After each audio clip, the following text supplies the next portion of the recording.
дижитал бирж.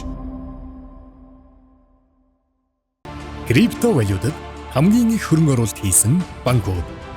2021-с 2022 оны хооронд дэлхийн томоохон банкнууд крипто болон блокчейн компаниудад ихээр хөрөнгө оруулж эхэлсэн билээ.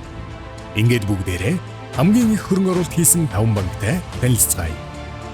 1. Morgan Stanley.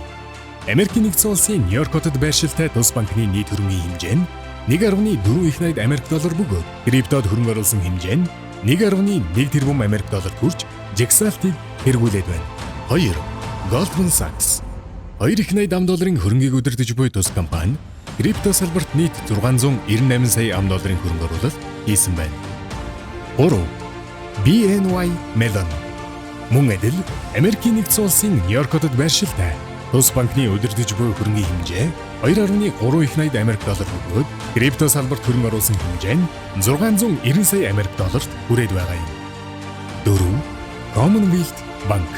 Австрали улсын шинэ өмнөд Уэльст байршилтай тус банкны нийт хөрөнгийн хэмжээ нь 758 тэрбум Америк доллар байгаа ба крипто салбарын 3 компани нийт 421 сая Америк долларын хөрөнгө оруулалт хийсэн байна.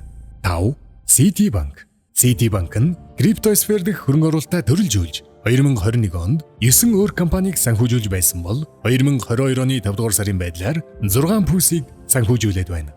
Тус банкны удирдах буй нийт хөрөнгийн хэмжээ 2.2 тэрбум Америк доллар бөгөөд крипто салбарт хийсэн хөрөнгө оруулалтын хэмжээ нь 215 сая Америк долларт хүрснээр энэхүү жагсаалтын 5 дугаар байрт ороод байна. Altex дижитал бирж.